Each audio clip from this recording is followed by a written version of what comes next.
Hello aspirants, welcome back to Spardha lines. Current affairs series ನ ಮಾಡ್ತಾ ಹೋಗೋಣ.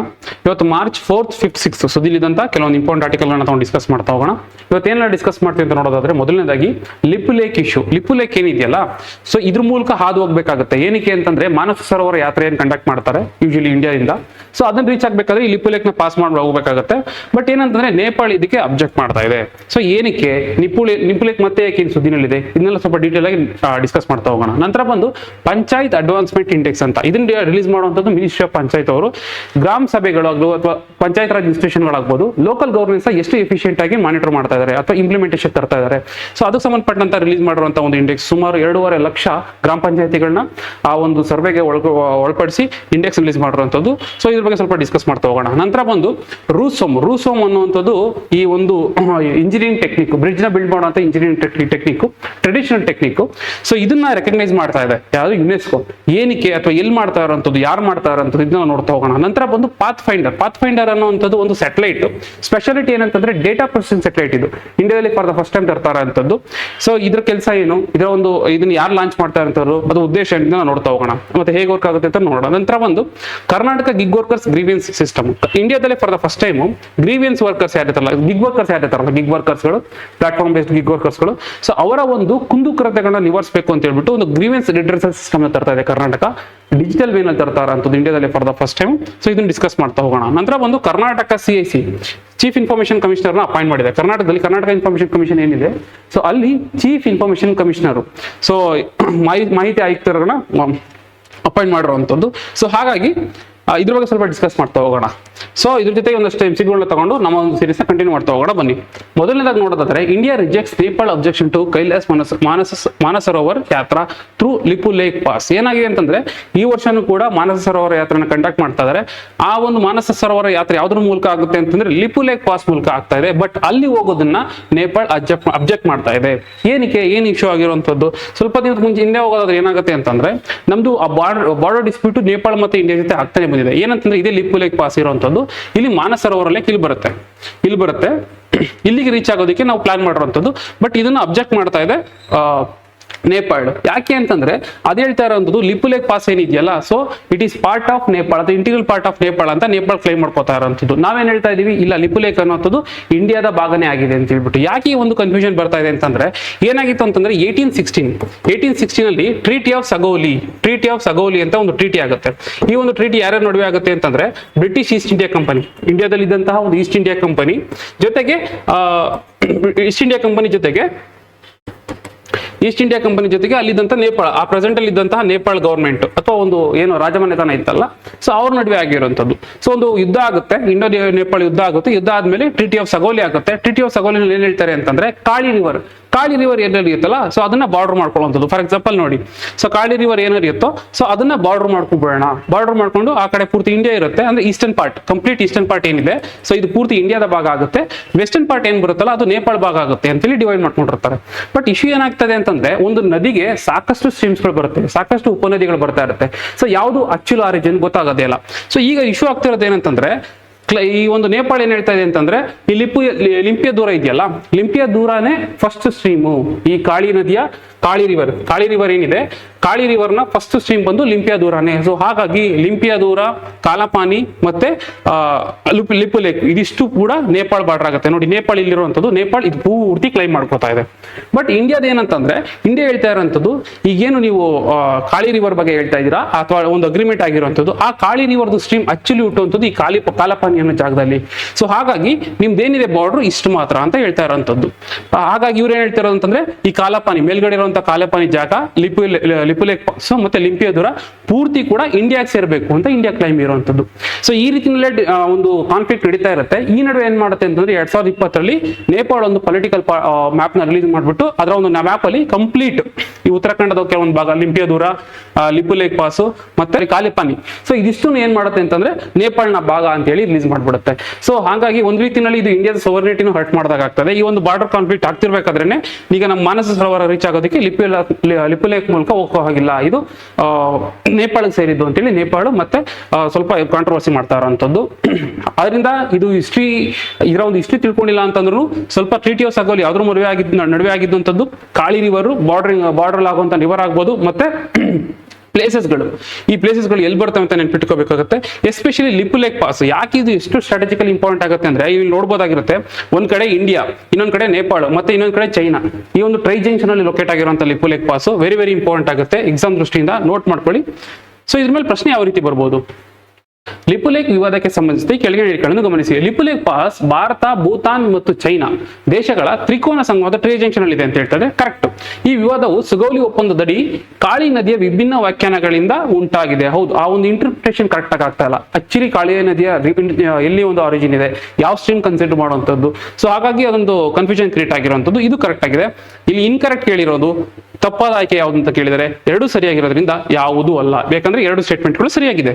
ಮುಂದಿನ ಆರ್ಟಿಕಲ್ ನೋಡೋದಾದ್ರೆ, UNESCO Sikkim government partner to document Rusom engineering practice. Rusom ಅನ್ನುವಂಥದ್ದು ಒಂದು ಇಂಜಿನಿಯರಿಂಗ್ ಪ್ರಾಕ್ಟೀಸ್. ಸ್ಪೆಷಾಲಿಟಿ ಏನಂತಂದ್ರೆ ಇದು ತನ್ನ ಟ್ರೆಡಿಷನಲ್ ನಾಲೆಡ್ಜ್ ಇಟ್ಕೊಳ್ಳುತ್ತದೆ. ಫಾರ್ ಎಕ್ಸಾಂಪಲ್ ಇದನ್ನ ಪ್ರಾಕ್ಟೀಸ್ ಮಾಡ್ತಾರೋ ಅಂತ ಎಲ್ಲಿ ಅಂತ ಹೇಳಿದ್ರೆ ಸಿಕ್ಕಿಂ ಅಲ್ಲಿ ಸ್ಪೆಸಿಫಿಕಲಿ ಹೇಳ್ಬೇಕು ಅಂತಂದ್ರೆ ಲೆಪ್ಚಾ ಟ್ರೈಬ್ಸ್ ಏನಿರಲ್ಲ, ಸೊ ಅವರು ಪ್ರಾಕ್ಟೀಸ್ ಮಾಡುವಂಥದ್ದು. ಇದೇನಂತಂದ್ರೆ ಇಲ್ಲಿ ಟ್ರೆಡಿಷನಲ್ ನಾಲೆಡ್ಜ್ ಅವ್ರು ಬಳಸ್ಕೊಂಡು ಅಲ್ಲಿ ಲೋಕಲಿ ಸಿಗುವಂತಹ ಬಾಂಬೂಸ್ಗಳನ್ನ ಬಳಸ್ಕೊಂಡು ಆ ಲೋಕಲ್ ಅಲ್ಲಿ ಸಿಗುವಂತಹ ಬಳ್ಳಿಗಳಾಗ್ಬೋದು ಅಥವಾ ವುಡ್ಗಳಾಗ್ಬೋದು ಇದನ್ನೆಲ್ಲ ಯೂಸ್ ಮಾಡ್ಕೊಂಡು ಏನ್ ಮಾಡ್ತಾರೆ ಅಂತಂದ್ರೆ ಒಂದು ಬ್ರಿಡ್ಜ್ ನ ಕನ್ಸ್ಟ್ರಕ್ಟ್ ಮಾಡ್ತಾರೆ. ಇದು ಎಷ್ಟು ಚೆನ್ನಾಗಿದೆ ಬ್ರಿಡ್ಜ್ ಅಂತಂದ್ರೆ ಎಕೋ ಫ್ರೆಂಡ್ಲಿ ಆಗಿದೆ, ಸಸ್ಟೈನಬಲ್ ಆಗಿದೆ, ಯಾವುದೇ ಒಂದು ವೆದರ್ಗೆ ಅಡಾಪ್ಟ್ ಆಗುವಂತ ರೀತಿಯಲ್ಲಾಗಿದೆ. ಅಷ್ಟು ಚೆನ್ನಾಗಿರುವಂತಹ ಒಂದು ಟ್ರೆಡಿಷನಲ್ ನಾಲೆಡ್ಜ್ ನ ಡಾಕ್ಯುಮೆಂಟೇಶನ್ ಮಾಡಬೇಕು, ಪ್ರಿಸರ್ವ್ ಮಾಡಬೇಕು ಅಂತ ಹೇಳಿ ಈಗ ಖುದ್ದಾಗಿ ಯುನೆಸ್ಕೋನೇ ಮುಂದಾಗಿದೆ. ನಿಮ್ಗೆ ಯಾವ ರೀತಿ ಪ್ರಶ್ನೆ ಕೇಳ್ತಾರೆ ಅಂತಂದ್ರೆ, ಈ ರೂಸೋಮ್ ಅನ್ನುವಂಥದ್ದು ಏನು ಅಂತ ಕೇಳ್ಬೋದು. ಇದೊಂದು ಟ್ರೆಡಿಷನಲ್ ಇಂಜಿನಿಯರಿಂಗ್ ಪ್ರಾಕ್ಟೀಸ್, ಏನಕ್ಕೆ ಬ್ರಿಡ್ಜ್ ನ ಕನ್ಸ್ಟ್ರಕ್ಟ್ ಮಾಡೋದಕ್ಕೆ ಅಂತ ನೆನ್ಪಿಟ್ಕೋಬೇಕಾಗತ್ತೆ. ಎಲ್ಲಿ ಮಾಡುವಂಥದ್ದು? ಸಿಕ್ಕಿಂ ಅಲ್ಲಿ ಲೆಪ್ಚಾ ಟ್ರೈ ಮಾಡುವಂಥದ್ದನ್ನ ನೆನ್ಪಿಟ್ಕೋಬೇಕಾಗತ್ತೆ. ಮತ್ತೆ ಇದ್ರ ಒಂದು ಆಲ್ರೆಡಿ ಪ್ರಾಕ್ಟಿಕಲ್ ಎಕ್ಸ್ಪೀರಿಯನ್ಸ್ ಕೂಡ ನಮ್ಗೆ ಆಗಿದೆ. 2023 ಈ ಉತ್ತರಾಖಂಡಲ್ಲಿ ಏನೊಂದು ಫ್ಲಡ್ ಆಯ್ತಲ್ಲ, ಸೊ ಆ ಟೈಮಲ್ಲಿ ಈ ಒಂದು ರೂಸೋಮ್ ನ ಕನ್ಸ್ಟ್ರಕ್ಟ್ ಮಾಡಿದ್ರು. ಸೊ ಅದು ಚೆನ್ನಾಗಿ ಅಲ್ಲಿ ನಮಗೆ ಎಫಿಷಿಯಂಟ್ ಆಗಿ ವರ್ಕ್ ಆಗಿದೆ. ಸೊ ಹಾಗಾಗಿ ಅದನ್ನ ಪ್ರಿಸರ್ವ್ ಮಾಡೋದು ತುಂಬಾ ಇಂಪಾರ್ಟೆಂಟ್ ಆಗುತ್ತೆ, ಡಾಕ್ಯುಮೆಂಟೇಶನ್ ಮಾಡೋದು ತುಂಬಾ ಇಂಪಾರ್ಟೆಂಟ್ ಆಗುತ್ತೆ ಅಂತ ಹೇಳಿ ಯುನೆಸ್ಕೋ ಅದನ್ನ ಡಾಕ್ಯುಮೆಂಟೇಶನ್ ಮಾಡ್ತಿರುವಂತದ್ದು. ಪ್ರಶ್ನೆ ಯಾವ ರೀತಿ ಬರುತ್ತೆ? ರೂಸೋಮ್ ಸ್ಥಳೀಯ ಇಂಜಿನಿಯರಿಂಗ್ ಯಾವ ಪ್ರದೇಶದ ಮತ್ತು ಸಮುದಾಯಕ್ಕೆ ಸಂಬಂಧಿಸಿದೆ? ಎರಡು ಇಂಪಾರ್ಟೆಂಟ್, ವೆರಿ ಇಂಪಾರ್ಟೆಂಟ್ ಫ್ಯಾಕ್ಟ್ಸ್. ಇದು ಸಿಕ್ಕಿಂ ಪ್ರದೇಶ, ಲೆಪ್ಚಾ ಟ್ರೈಬ್ಸ್ಗಳು ಅಥವಾ ಲೆಪ್ಚಾ ಕಮ್ಯುನಿಟಿ ಪ್ರಾಕ್ಟೀಸ್ ಮಾಡ್ತಿರುವಂತಹ ಒಂದು ಟೆಕ್ನಿಕ್. ಮುಂದಿನ ಆರ್ಟಿಕಲ್ ನೋಡೋದಾದ್ರೆ, India invokes WTO peace clause for financial year 2025 rice subsidies for farmers. ಈಗ ಏನಾಗಿದೆ ಅಂತಂದ್ರೆ, ಇಂಡಿಯಾ WTO ನಲ್ಲಿ ಒಂದು ಪೀಸ್ ಕ್ಲಾಸ್ ನ ಇನ್ವೋಕ್ ಮಾಡಿದೆಯಂತೆ. ಏನಕ್ಕೆ? ಸಬ್ಸಿಡಿದ ಒಂದು ಟೈಮ್ ಲೈನ್ ಇತ್ತು ಅಥವಾ ಒಂದು ಕ್ಯಾಪ್ ಏನಿತ್ತು ಅದನ್ನ ಬ್ರೀಚ್ ಮಾಡೋದಕ್ಕೆ. ಸೊ ಹಾಗಾಗಿ ಇದು ಇಂಪಾರ್ಟೆಂಟ್ ಆಗುತ್ತೆ. ಈ ಒಂದು ಹಿನ್ನೆಲೆಯಲ್ಲಿ ನಾವು ಸ್ವಲ್ಪ ಸಬ್ಸಿಡೀಸ್ ಬಗ್ಗೆ ಓದೋದು ಇಂಪಾರ್ಟೆಂಟ್ ಆಗುತ್ತೆ. ಸಬ್ಸಿಡೀಸ್ ನಾವು ಯೂಶಲಿ ರೈತರುಗಳಿಗೆ ಸಬ್ಸಿಡೀಸ್ ಕೊಡ್ತೀವಿ. ಯಾವ್ದ್ರಲ್ಲಿ ಕೊಡ್ತೀವಿ? ಫರ್ಟಿಲೈಸರ್ಸ್ ಅಲ್ಲಿ ಕೊಡ್ತೀವಿ, ಬೀಜಗಳ ಸಬ್ಸಿಡೀಸ್ ಕೊಡ್ತೀವಿ. ಏನಕ್ಕೆ ಕೊಡ್ತೀವಿ ಅಂತಂದ್ರೆ, ರೈತರುಗಳಿಗೆ ಇನಿಷಿಯಲ್ ಸ್ಟೇಜ್ ಅಲ್ಲಿ ಒಂದು ಪುಷ್ ಕೊಡಬೇಕಾಗುತ್ತೆ. ಅವರ ಒಂದು ಔಟ್ ಆಫ್ ಪಾಕೆಟ್ ಎಕ್ಸ್ಪೆಂಡಿಚರ್ ನ ಕಡಿಮೆ ಮಾಡುವಂತದ್ದಾಗಬಹುದು, ಸಂಪೂರ್ಣ ನಾವು ಅವ್ರಿಗೆ ಹೆಲ್ಪ್ ಮಾಡಬೇಕಾಗುತ್ತೆ. ಸೊ ಹಾಗಾಗಿ ನಾವು ಅಲ್ಲೆಲ್ಲ ಸಬ್ಸಿಡೀಸ್ ಕೊಡ್ತಾ ಹೋಗ್ತೀವಿ. ಸಬ್ಸಿಡೀಸ್ ಕೊಡೋದ್ರಿಂದ ಏನಾಗುತ್ತೆ ಅಂತಂದ್ರೆ, ನಾನು ಆಲ್ರೆಡಿ ಹೇಳಿದೆ, ಸಬ್ಸಿಡೀಸ್ ಕೊಡೋದ್ರಿಂದ ರೈತರ ಒಂದು ಔಟ್ ಆಫ್ ಪಾಕೆಟ್ ಎಕ್ಸ್ಪೆಂಡಿಚರ್ ಕಡಿಮೆ ಆಗೋದ್ರಿಂದ ಅವ್ರದ್ದು ಏನು ಇನ್ಪುಟ್ ಕಾಸ್ಟ್ ಇರುತ್ತೋ ಅದನ್ನ ಸ್ವಲ್ಪ ಸರ್ಕಾರನೇ ಬರ್ನ್ ಮಾಡ್ದಂಗೆ ಇರುತ್ತೆ. ಸೊ ಅವಾಗ ಏನಾಗುತ್ತೆ ಅಂತಂದ್ರೆ, ಇವರು ಕಡಿಮೆ ಮಾರ್ಜಿನ್ ಇಟ್ಕೊಂಡು ಮಾರ್ಕೆಟ್ಗೆ ಪ್ರಾಡಕ್ಟ್ ಅನ್ನು ತಂದು ಕೊಡ್ತಾರೆ. ಫಾರ್ ಎಕ್ಸಾಂಪಲ್ ಇವ್ರು ಏನ್ ಮಾಡ್ತಾರೆ ಅಂತಂದ್ರೆ, 100 ರೂಪಾಯಿ ಹಿಂದೆ ತಂದು ಇಟ್ಬಿಡ್ತಾರೆ. 10 kg ಅಕ್ಕಿ 100 ರೂಪಾಯಿ ಅನ್ನೋ ರೀತಿಯಲ್ಲಿ ತಂದಿಡ್ತಾರೆ ಅಂತ ಅನ್ಕೊಳ್ಳೋಣ. ಫಾರ್ ಎಕ್ಸಾಂಪಲ್ 4 kg ಅಕ್ಕಿ 100 ರೂಪಾಯಿ ಅಂತ ಹೇಳಿ. ಬಟ್ ಅದೇ ಒಂದು 4 kg ಅಕ್ಕಿ ಹೊರಗಡೆಯಿಂದ ಬಂದು ಇಂಟರ್ನ್ಯಾಷನಲ್ ಮಾರ್ಕೆಟ್ ಅಲ್ಲಿ ನಿಮಗೆ 150 ರೂಪಾಯಿ ಆಗುತ್ತೆ.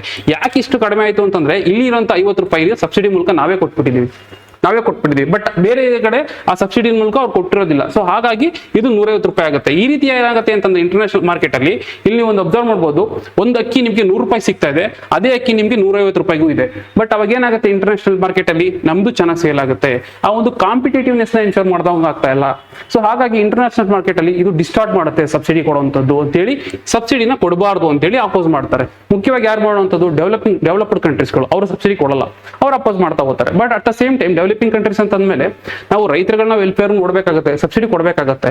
ಹಾಗೆ ಏನ್ ಮಾಡುತ್ತೆ ಅಂತಂದ್ರೆ, WTO ವರ್ಲ್ಡ್ ಟ್ರೇಡ್ ಆರ್ಗನೈಸೇಷನ್ ಸಬ್ಸಿಡಿನಲ್ಲಿ ಒಂದು 2-3 ತರ ಭಾಗ ಮಾಡ್ತಾ ಹೋಗುತ್ತೆ. ಹೇಗೆ ಅಂತಂದ್ರೆ, ಸಬ್ಸಿಡಿಗಳಲ್ಲಿ ಮೊದಲು ಗ್ರೀನ್ ಸಬ್ಸಿಡಿ ಅಂತ ಕೊಡುತ್ತೆ, ಅಥವಾ ಗ್ರೀನ್ ಬಾಕ್ಸ್ ಅಂತ ಬರುತ್ತೆ. ಗ್ರೀನ್ ಬಾಕ್ಸ್ ಅನ್ನೋಂಥದ್ದು ಈ ತರ ಡಿಸ್ಟಾರ್ಟ್ ಮಾಡುವಂತ ಕ್ಯಾಟಗರಿ ಬರಲ್ಲ.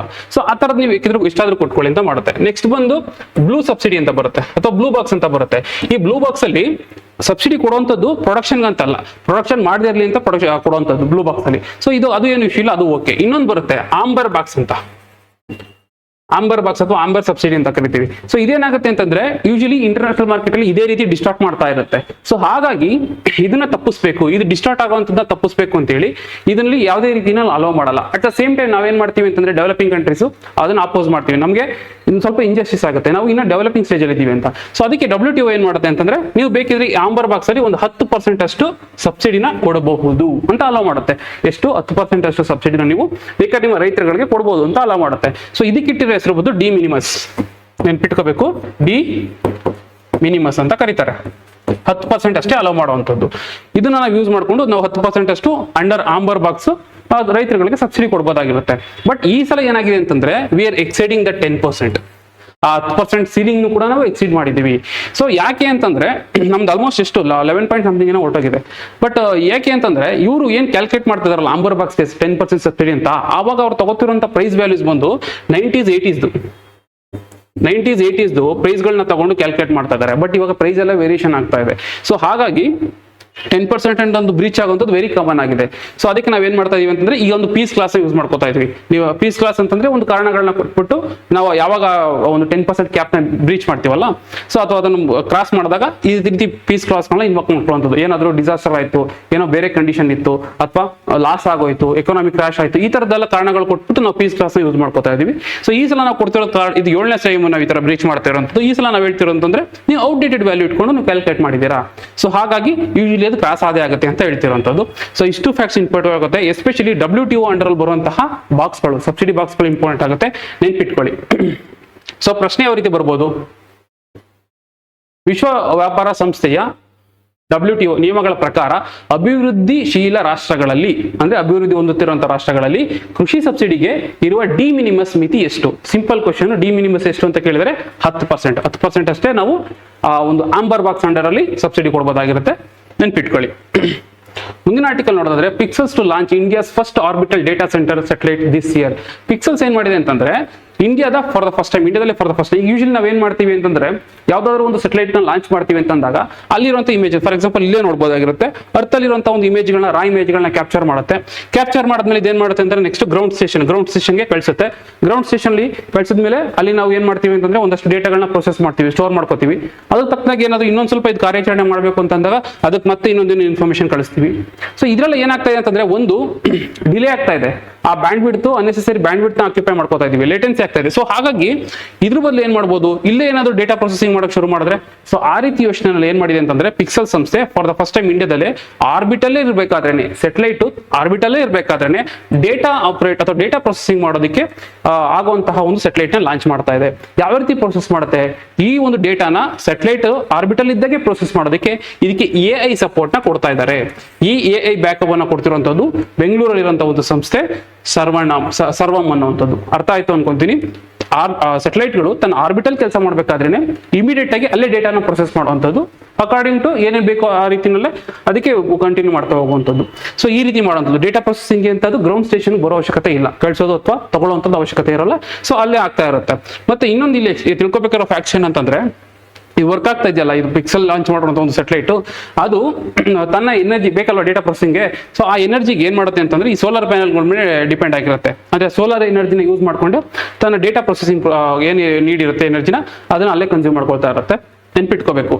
ಪಿಕ್ಸೆಲ್ ಲಾಂಚ್ ಮಾಡಿರುವಂಥದ್ದು ಇಂಡಿಯಾದಲ್ಲಿ for the first time orbital data centre satellite ಈ ವರ್ಷ ಲಾಂಚ್ ಮಾಡಕ್ಕೆ ಪ್ಲಾನ್ ಮಾಡ್ತಾ ಇರುವಂಥದ್ದು. ಸೊ ಪ್ರಶ್ನೆ ಯಾವ ರೀತಿ ಬರ್ಬೋದು?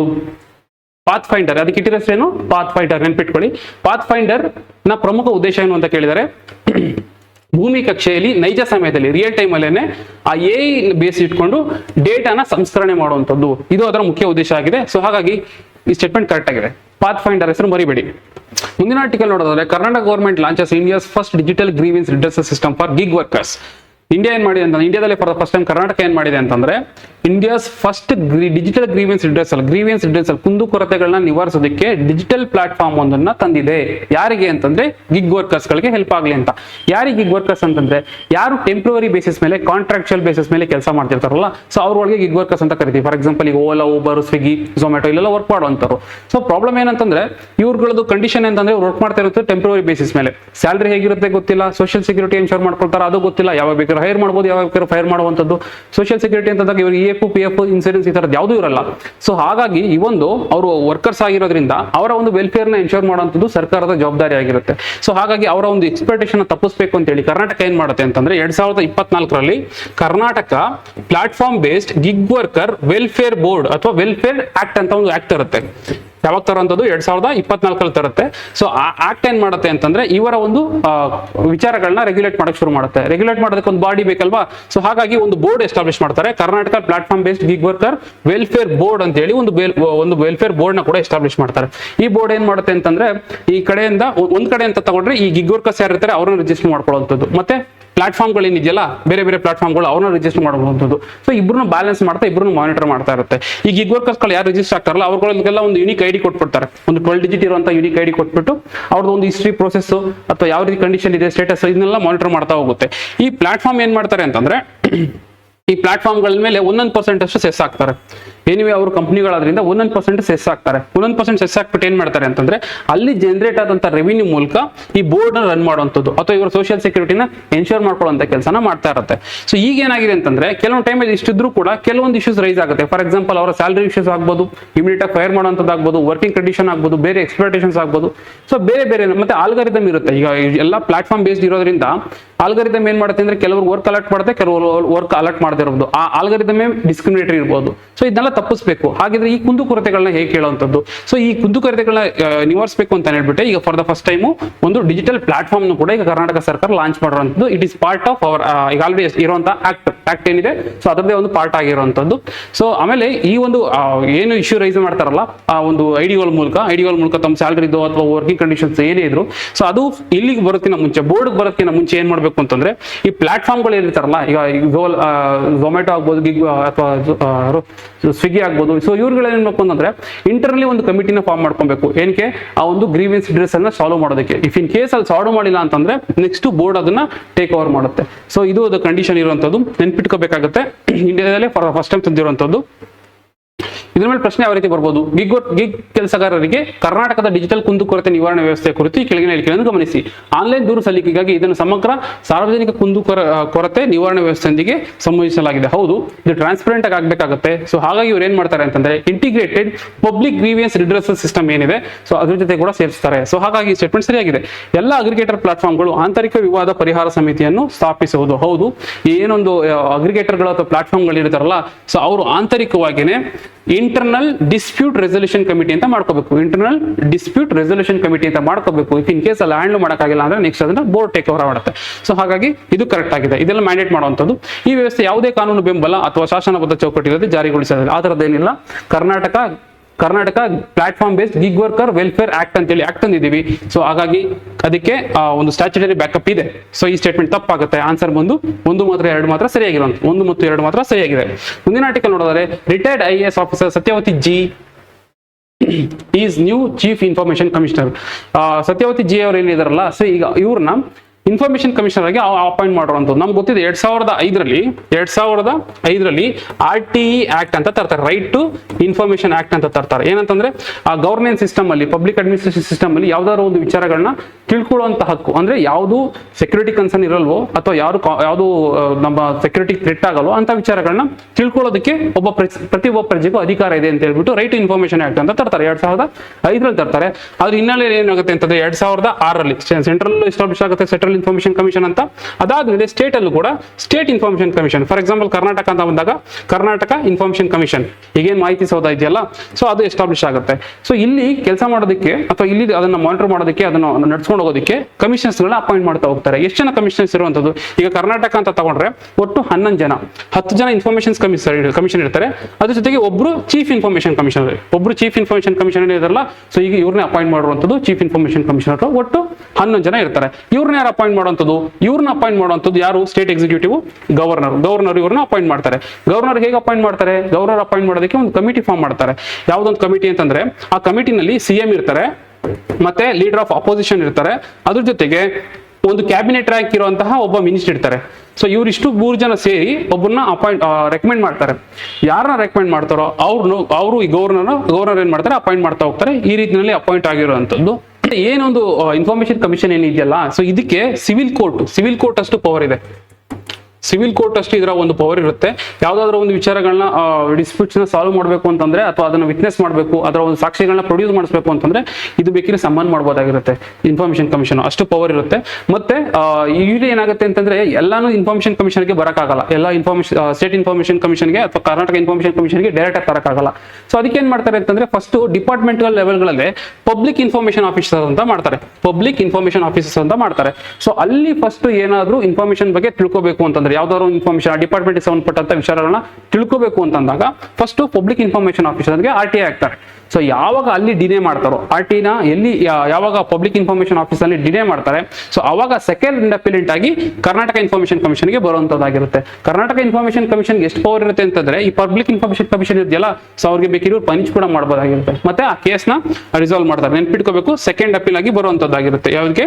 ಕರ್ನಾಟಕ ಇನ್ಫಾರ್ಮೇಶನ್ ಕಮಿಷನ್ಗೆ. ಮತ್ತೆ ಈ Karnataka information commissioner headquarters ಎಲ್ಲಿರುವಂತದ್ದು? ಬೆಂಗಳೂರು. ಹೆಡ್ ಕ್ವಾರ್ಟರ್ಸ್ ಎಲ್ಲಿರುವಂತದ್ದು? ಬೆಂಗಳೂರು ಇರುವಂತದ್ದು. ಈಗೇನು ಮಾಹಿತಿ ಸೌಧ ಅಂತ ಹೇಳ್ತೀವಲ್ಲ, ಬೆಂಗಳೂರಲ್ಲಿ ಇರುವಂತದ್ದು. ಸೊ ಪ್ರಶ್ನೆ ಯಾವ ರೀತಿ ಬರ್ಬೋದು? ಈ ಕೆಳಗಿನ ಗಮನಿಸಿ. ಕರ್ನಾಟಕ ಮಾಹಿತಿ ಆಯೋಗವನ್ನು RTI ಕಾಯ್ದೆ 2005 ಸೆಕ್ಷನ್ 15(1) ಅಡಿಯಲ್ಲಿ ಸ್ಥಾಪಿಸಲಾಗಿದೆ. ಕರೆಕ್ಟ್. ನೀವು ಸೆಕ್ಷನ್ ನೆನ್ಪಿಟ್ಕೊಂಡಿಲ್ಲ ಅಂತಂದ್ರೆ ಅಟ್ಲೀಸ್ಟ್ ಆಕ್ಟ್ ನೆನ್ಪಿಟ್ಕೋಬೇಕಾಗುತ್ತೆ. Because it is statutory body ಮತ್ತೆ ಅಟಾನಮಸ್ ಬಾಡಿ. ಮುಖ್ಯ ಮಾಹಿತಿ ಆಯುಕ್ತರನ್ನು ನೇರವಾಗಿ ಕರ್ನಾಟಕ ಮುಖ್ಯಮಂತ್ರಿಗಳು ನೇಮಿಸುತ್ತಾರೆ. ಇವ್ರನ್ನ ನೇಮಿಸುವಂತದ್ದು governor based on committee recommendation. So ಹಾಗಾಗಿ ಈ ಸ್ಟೇಟ್ಮೆಂಟ್ ತಪ್ಪಾಗುತ್ತೆ.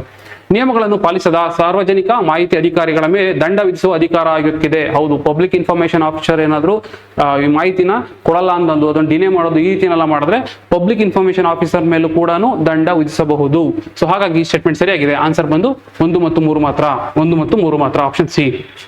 ಮುಂದಿನ ಆರ್ಟಿಕಲ್ ನೋಡೋದಾದ್ರೆ memorial for tusker Arjuna to be inaugurated. ಏನಾಗಿದೆ ಅಂತಂದ್ರೆ ಅರ್ಜುನ ಬಗ್ಗೆ ನಾವು ಓದಿರ್ತೀವಿ 2012ರಿಂದ 2019 ಮೈಸೂರು ಅಂಬಾರಿ ಹೊತ್ತಂತ ಆನೆ ಅರ್ಜುನ. ಸೊ ಏನಾಗಿತ್ತು ಅಂತಂದ್ರೆ 2023 ಹಾಸನದಲ್ಲಿ ಒಂದು ಕಾಡು ಆನೆನ ಹಿಡಿಯುವಂತಹ ಕಾರ್ಯಾಚರಣೆಯಲ್ಲಿ ಮೃತಪಡುತ್ತೆ. ಸೊ ಹಾಗಾಗಿ ಅದರ ಒಂದು ನೆನಪಿನ ಅರ್ಥ ಒಂದು ಮೆಮೋರಿಯಲ್ನ ತರಬೇಕು. ಒಂದಲ್ಲ ಎರಡು ಮೆಮೋರಿಯಲ್ಗಳನ್ನ ತರಬೇಕು ಅಂತೇಳಿ ಸರ್ಕಾರ ತೀರ್ಮಾನ ಮಾಡುತ್ತೆ. ಸೊ ಆ ಒಂದು ಹಿನ್ನೆಲೆ ಏನ್ ಮಾಡ್ತಾರೆ ಅಂತಂದ್ರೆ 2 ಮೆಮೋರಿಯಲ್ಗಳು, ಅದರ ಒಂದು ಉದ್ಘಾಟನೆ ಆಗಿದೆ. ಒಂದು ಬಂದು ಎಲ್ಸೂರು, ಎಲ್ಲಿ ಹಾಸನದಲ್ಲಿ ಇರುವಂತ ಎಲ್ಸೂರು. ಆಕ್ಚುಲಿ ಹಾಸನದಲ್ಲಿ ಎಲ್ಲಿ ಅದು ಸಾವನ್ನಪ್ಪುತ್ತಲ್ಲ ಅದೇ ಜಾಗದಲ್ಲಿ ಒಂದು ಮೆಮೋರಿಯಲ್ ನ ಕನ್ಸ್ಟ್ರಕ್ಟ್ ಮಾಡ್ತಿದ್ದಾರೆ. ಎಸ್ಲೂರಲ್ಲಿ ತರ್ತಾರಂಥದ್ದು. ಅದಾದ್ಮೇಲೆ ಇನ್ನೊಂದು ಬಂದ್ಬಿಟ್ಟು ನಾಗರಹೊಳೆ, ಬೆಲ್ಲೆ ಕ್ಯಾಂಪ್ ನಾಗರಹೊಳೆನಲ್ಲಿ ಬೆಲ್ಲೆ ಕ್ಯಾಂಪ್ ಅಲ್ಲಿ ತರಬೇಕು ಅಂತ ಪ್ಲಾನ್ ಮಾಡಿರುವಂತದ್ದು. ಒಟ್ಟು 2 ತರ್ತಾ ಇದ್ದಾರೆ. ಅಲ್ಲೇನಂತಂದ್ರೆ ಒಂದು ಆನೆದು ಸ್ಟ್ಯಾಚ್ಯೂನ ಮಾಡಿಸಿ ಮತ್ತೆ ಅದಕ್ಕೆ ಸಂಬಂಧಪಟ್ಟಂತ ಒಂದಷ್ಟು ಫೋಟೋಸ್ ಗ್ಯಾಲರಿನ ತರುವಂತದ್ದು. ಜೊತೆಗೆ ಅಲ್ಲಿ ಆ ದಸರಾಗೆ ಸಂಬಂಧಪಟ್ಟಂತಹ ಕೆಲವೊಂದು ಇನ್ಫಾರ್ಮೇಶನ್ ಸ್ಪ್ರೆಡ್ ಮಾಡುವಂಥದ್ದು. ಸೊ ಈ ರೀತಿ ಆಗ್ತಾ ಇರುತ್ತೆ. ಇದರಿಂದ ಏನಾಗುತ್ತೆ ಅಂತಂದ್ರೆ ಒಂದು ವೈಲ್ಡ್ ಹೆರಿಟೇಜ್, ಕರ್ನಾಟಕದಲ್ಲಿ ವೈಲ್ಡ್ ಲೈಫ್ ಹೆರಿಟೇಜ್ ಅನ್ನು ನಾವು ಹೇಗೆ ಪ್ರಮೋಟ್ ಮಾಡ್ತೀವಿ ಅನ್ನೋದ್ರ ಜೊತೆಗೆ ಎಕೋ ಟೂರಿಸಮ್ ಪ್ರಮೋಟ್ ಮಾಡೋದಾಗುತ್ತೆ ಅನ್ನೋದು ಇದ್ರ ಉದ್ದೇಶ. ಅದಲ್ಲದೆ ಏನಿದೆ ಅರ್ಜುನ ಸತ್ತಿದಾನಲ್ಲ, ಸೊ ಆ ಅರ್ಜುನನ ಹೆಸರಲ್ಲಿ ಯಾರು ಕಾಂಟ್ರಿಬ್ಯೂಷನ್ ಕೊಟ್ಟಿರ್ತಾರೆ ಮಾವುತರುಗಳು, ಈಗಿರುವಂತಹ ಮಾವುತರುಗಳು ಅವರ ಒಂದು ಸರ್ವಿಸ್ ಅಲ್ಲಿ ಹೇಗೆ ಕೆಲಸ ಮಾಡಿರ್ತಾರೆ, ಸೊ ಅದನ್ನ ರೆಕಗ್ನೈಸ್ ಮಾಡ್ಬಿಟ್ಟು ಅರ್ಜುನನ ಹೆಸರಲ್ಲಿ ಈಗ ಅವಾರ್ಡ್ ಕೂಡ ಸರ್ಕಾರ ತಂದಿದೆ. ನೆನ್ಪಿಟ್ಕೋಬೇಕಾಗತ್ತೆ ಅರ್ಜುನ ಅವಾರ್ಡ್. ಸೊ ಇದ್ರ ಮೇಲೆ ಪ್ರಶ್ನೆ ಯಾರು ಬರ್ಬೋದು. ಅರ್ಜುನ ಆನೆಯ ಸ್ಮಾರಕಗಳು ಈ ಕೆಳಗಿನ ಯಾವ 2 ಸ್ಥಳಗಳಿವೆ? 2 ಸ್ಥಳಗಳು ಅವರೇ ಕೊಟ್ಬಿಟ್ಟಿದ್ದಾರೆ. ಹಾಸನದ ಎಸ್ಲೂರು ಮತ್ತೆ ಬೆಳ್ಳೆ ಶಿಬಿರ ನಾಗರಹೊಳೆ ಇಲ್ಲಿರುವಂತದ್ದು. ಸೊ ಇದಿಷ್ಟು ಆರ್ಟಿಕಲ್ ಜೊತೆ ಒಂದು ಸೆಷನ್ ಮುಗಿಸೋಣ. ಮುಂದೆ ಇನ್ನೊಂದಷ್ಟು ಆರ್ಟಿಕಲ್ ಡಿಸ್ಕಸ್ ಮಾಡ್ತಾ ಹೋಗೋಣ. Thank you.